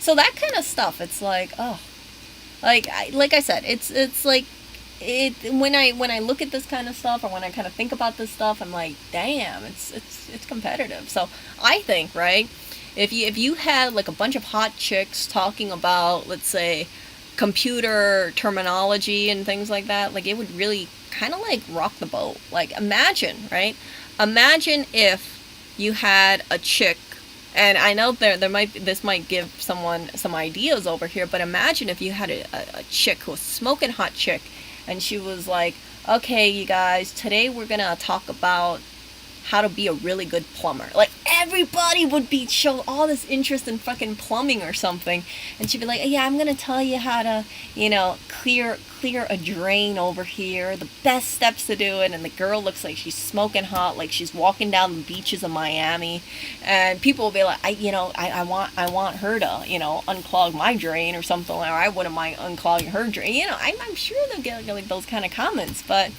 those kind of women would get, just like in real life, they get attention, they would be getting the clicks. See? That kind of stuff. So, yeah, I think that would be really an untapped resource. And I wouldn't be surprised if there's some sexy plumber out there on YouTube, right? Sexy sexy plumber, or what is like, I don't know, like waste management, but there's a really sexy smoking woman over there, or let's learn how to do, I don't know, what is it? Oh, hot women fixing cars. You know, they look like they're in bikinis and short shorts kind of thing, and cowboy boots, kind of like yeah, kind of like a bunch of hooter girls talking about changing tires and stuff like that. That kind of channel would get so many views, you guys. Like, seriously, that's when the sex appeal would kick in. So yeah, I think on like YouTube, for some of these like content creators that I see, it's just like sex really really sells. And yeah, I have no desire to compete with those kind of women. Like, if they want to do that and the money's rolling in, like, I'm happy for them. But for me personally, as an individual, I don't want to be like, oh, I gotta look sexy to get viewers watching my videos. And I don't even think people would really tune in. I think sometimes you got these women and they talk about, let's say, changing a tire. You think the guy's really focused about changing a tire? He's probably so distracted by the woman, he doesn't even give a shit about the tire. He's like, yeah, I heard you change a tire, but yeah, I just do it myself. But yeah, good seeing you change a tire. I heard that you changed a tire, but I didn't really see the tire being changed. KK, I liked and shared and subscribed. Yeah, all that stuff. Yeah, bikini shorts car repair. Yeah. What else could there be? Something that's considered to be like a male-dominated thing, where it's not so sexy, but if you have a bunch of sexy women, then people would tune in on that kind of stuff. Like, yeah, see all that stuff. All that kind of stuff. Like, yeah, like Eli the computer guy.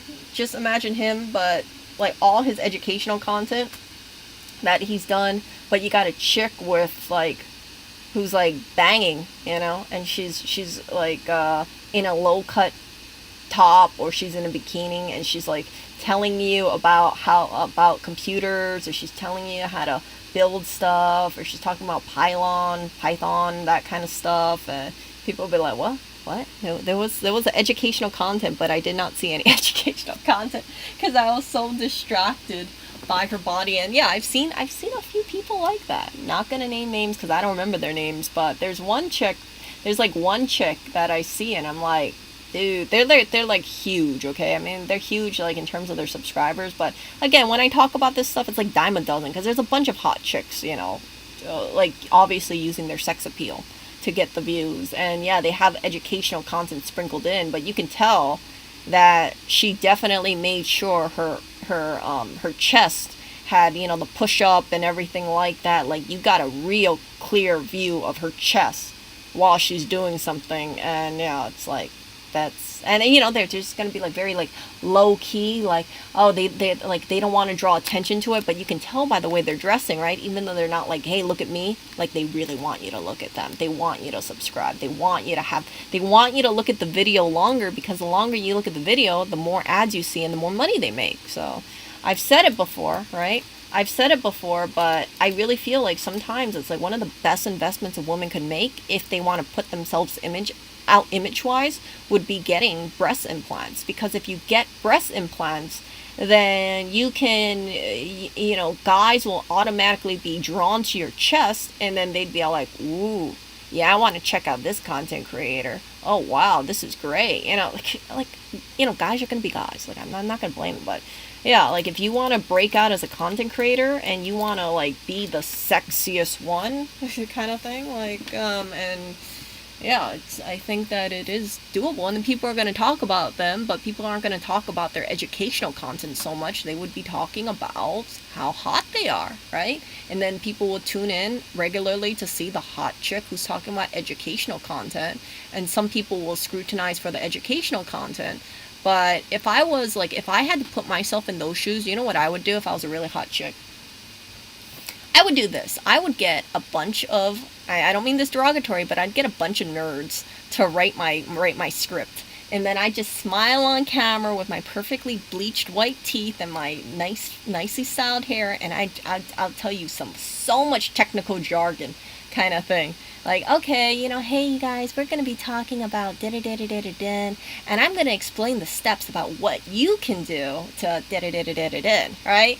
So, like, from the viewer perspective, people could think, oh, wow, Erica's so smart. She knows her technical stuff.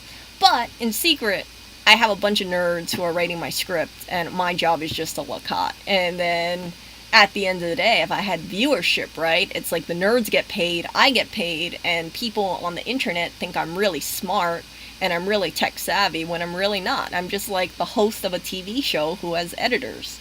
You see? See that kind of stuff? No, I've heard about her. I've heard about her. See that stuff? So all that kind of stuff. Yeah. But yeah, sex sells, and for whatever reason, right? I'm not gonna say like every hot woman, but sometimes I think people they have this thing where they just imagine, they're like, oh, this woman is so perfect, she's so hot, and she's so technical savvy, and she looks amazing. But if you don't really know how she is, like, don't assume that to be true. Again, she could have a bunch of freaking nerds behind her writing that script, doing the thorough research, saying this is what you need to say, this is how you're going to explain it, this is where we're going to pan the camera over here.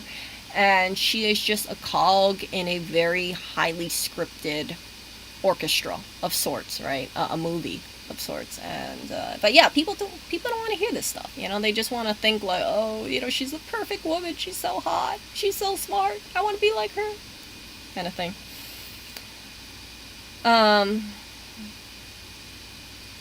Yeah, so read one of Lewis's rants on your channel. What Lewis's rants on my channel? What am I reading about? Yeah. See you, Jimbo. Can I be oh my goodness. Well, I mean, like, I'm sure there's like content creators that need technical people in there. Not all the time, right? But I mean, like, something. But if you make some sort of channel and you don't know shit, or you don't know that much stuff, like, fake it till you make it, right? And then if I, like, for instance, right, if I wanted to make a channel, and I have no plans to do this, right? But if I wanted to make a channel and I just hired a bunch of hot chicks, and I hired a bunch of like super technical guys, and I said, okay, I want you guys to break this stuff down so these hot chicks know exactly what to say on camera, and yeah, we'll make it seem like these hot chicks are the ones with all the technical knowledge, and people are going to be mind blown because they're going to be like, oh my god, she's so smart, how did she know that? I thought she was going to be, some kind of like some kind of computer nerd, but she's so pretty, right? Yeah, people will be curious and they'll click, and then the monetization kicks in, and ta-da! Money. So yeah, hot chicks bring the views in, for sure. Like, you gotta ask yourself too, right? Like, if you had to watch a bunch of people talk, what would you rather see? A bunch of nerds talking, or a bunch of hot women talking? Let's be real here. There's a reason why a lot of these, like, The View, The Talk, they have these women who are, like, completely made up. These women get millions upon millions of views on daytime or primetime television, because people like to see that kind of aesthetic. It's a whole different demographic over here. But I really do believe that. If you have, like, a woman who's very, very attractive, and she is in this field or something that isn't considered to be sexy at all, but she makes it, she's kind of like the Velma, like the sexy Velma, then yeah, people will tune in.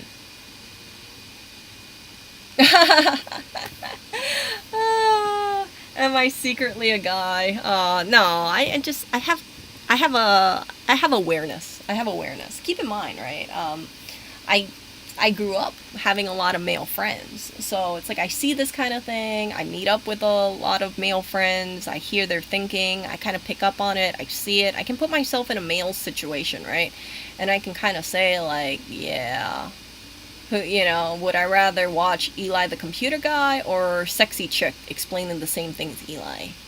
Sexy chick for sure. But yeah, for me, I personally wouldn't, because I would find that to be very distracting. But some people would say, oh, I watch this chick's YouTube videos because I want to learn about programming. I want to learn about computers. But in reality, they after they watch the video, they don't learn shit. They're like, oh, what did you learn from the video? She's really hot. It's like, great, great. Oh, and she has a Patreon. She has a Patreon where I can see more pictures of her. Yeah, I'm gonna support her YouTube channel. Yeah, I'm gonna support education kind of thing. It's such a fucking lie. It really is. That kind of stuff, right? So all that stuff. That's what I would do. That's what I would do. But yeah, I'm genuinely surprised there's not some person out there who's like, maybe we will see this. Maybe it's already out there, but you got this like guy who's very business savvy. He's like, I'm gonna corral up a bunch of hot women, and I'm gonna change the game around. Okay, like for instance, right? Imagine, right? Imagine you got let's see, like let's say painting restoration, right? Sometimes you see these people who are doing painting restorations, right? But then imagine if you have like a 10 out of 10 trying to restore old 1800s painting. Okay, if you saw that, you would turn into that 1800s painting. You'd be like, I never knew how interesting 1800s painting were, because you would see the woman, going, delicately brushing something. You would see shots of her cleavage. You would see shots of, top down kind of thing. And people would be like side boob, that kind of stuff. And they'd be like, oh, she's so great. She's so passionate about restoring this 1800s painting. So story. It's just all that kind of stuff. So yeah, let's see. So what?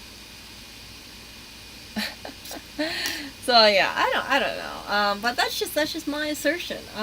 But yeah, if you are, let's say, I think I don't know how serious it could be taken, but I really think that hot chicks with quote technical knowledge, like basically, I don't want to put this in a derogatory sense, but a hot chick who looks like she came off the beaches of Miami, but she has the brain of a guy who's 250 pounds, goes on his computer all day, researches a lot of like computer stuff, right? And it's like all he does is live, breathes computers, or learning about computers. And yeah, you package it into a 10 out of 10. Like, people would be like, oh my gosh, where is this woman? She's so perfect. She's so perfect. I can't imagine like a woman like this exists. She's like a bro, but she's really hot. I call that the mythical unicorn, for lack of better kind of thing.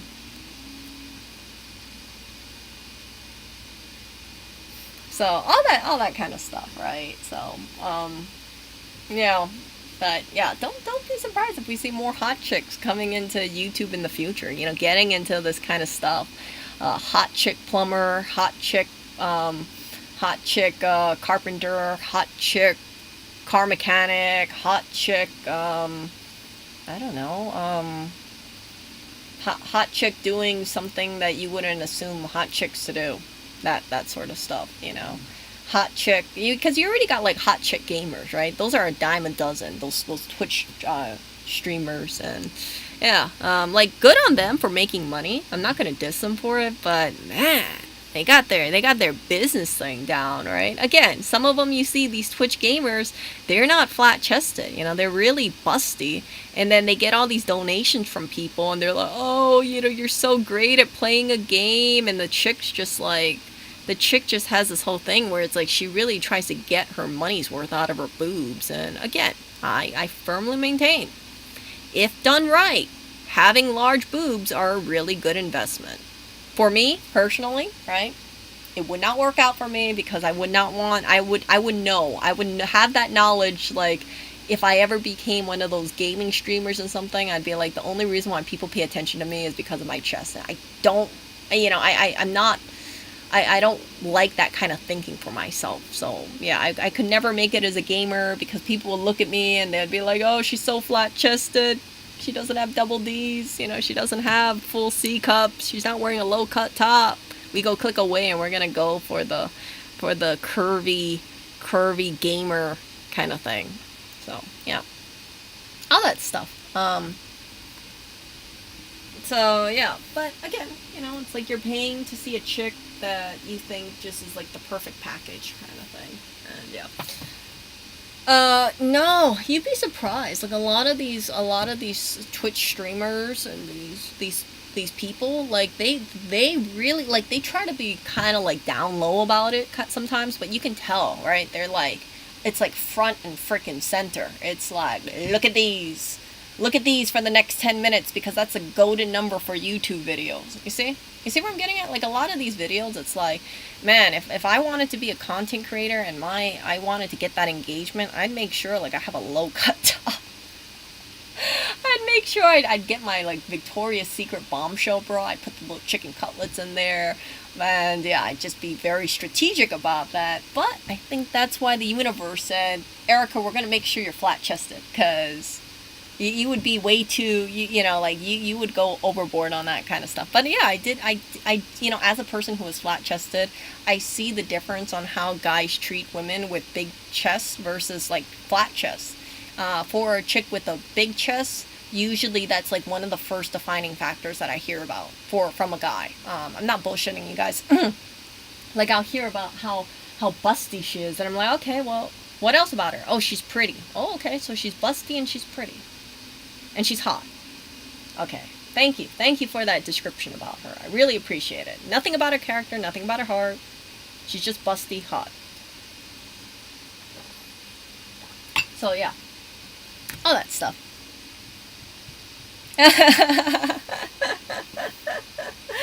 Yeah. Yeah. No. You know what the thing is? The attitude is like does not really matter as much as like the physical assets for some of these women on YouTube. Let's be real here, right? You see the woman, you see her, she has a perfect hair, perfect teeth, perfect skin, perfect boobs, and it's like the whole complete package. And then you add in words to that too, and you end up with the bombshell, what's perceived to be the bombshell. And the nails, don't forget the nails, the finishing touches. It's very strategic. It is very, very strategic. Yeah. So, yeah, no, I would not, no. I would not do those frickin' feet streams. Oh my gosh, that'd be terrible. That'd be terrible. I'm like, ugh. You know, you don't get any education from feet. That's all I'm gonna say. Ugh. No.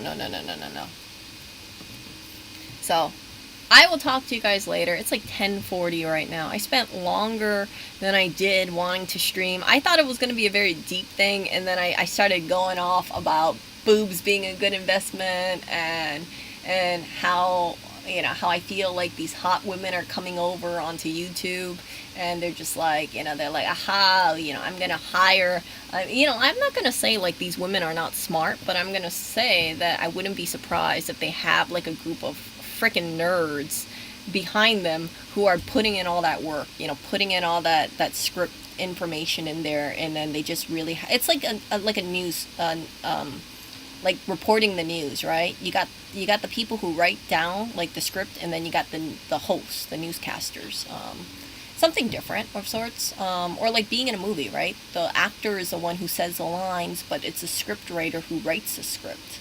And I think it's a really smart thing. Like, I think it's very strategic. I think it's very smart, and I think it's very profitable. So, right, if you are a smart woman, and if you're a hot woman, you're really insanely hot, I would say, and you want to make it on YouTube, I would say milk it for all it's worth. Seriously, I would not feel like if you really want to break out on YouTube and you want to make money and you think like, oh yeah, well, you know, I got these assets. It's like the way you stand out is not just being the hottest, but you would have to be, you know, providing entertainment, and or if you want to get into like teaching people something, technical knowledge too, and yeah, have a team of nerds behind you, and don't tell people too much about those nerds because you want to give off this idea that you are a rare, coveted creature that that coincidentally happens to look like a 10 out of 10, but you can spend all this time learning about technical stuff, and you're that balance, you know. You're able to get that balance of really good looks and of what appears to be a really good, highly technical brain too, at the same time. They're truly a unicorn. Truly, truly, truly a unicorn.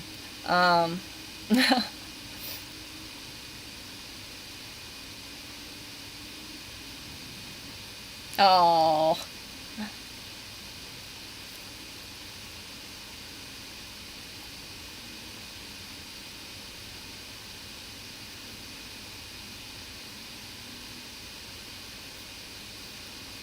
Nah, I don't think I'm gonna be doing merch. I have like no desire to make. I wouldn't even know what my merch would be, except like I'm just ranting again.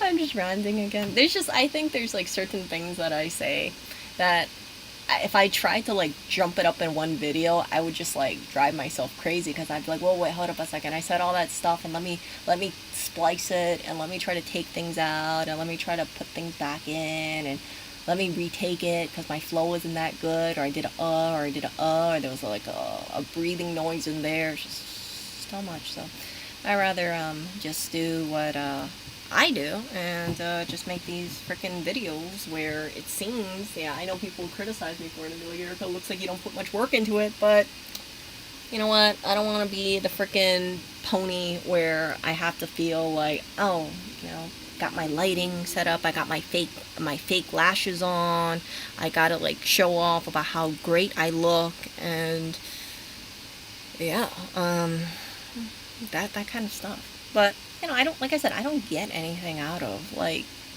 showing my face on camera too much. Like that's why I like encourage you guys. I said, like, if you guys listen to my streams, right, do something else. You don't have to like read chat. You could be like, I don't know, organizing things or something. Doing the dishes, you know, exercise or something like that. But yeah, I gotta go exercise today too. I've been I got these like really bad blisters from the back of my foot from the funeral. Oh my gosh, they look terrible, you guys. It was just so disgusting. And yeah, it's just like, I thought to myself like, ooh, I don't want to run, because yeah, I didn't even want to like wear any shoes that cover the back of my, you know where the back of your heel is, you know, that arch right above your heel where blisters form on the back. Yeah, so I have like some really like gnarly looking blisters. Ugh, it's gross, but yeah, so I'm just like walking around in slippers, flip flops, and I'm totally happy about it. You know what? If you wanna get off your ass, but it's so hot, bring a fan with you. Turn on the AC, turn on a fan, and get going with your life for sure. But yeah, you guys take care. I shall see you. Gosh, I can't believe this video came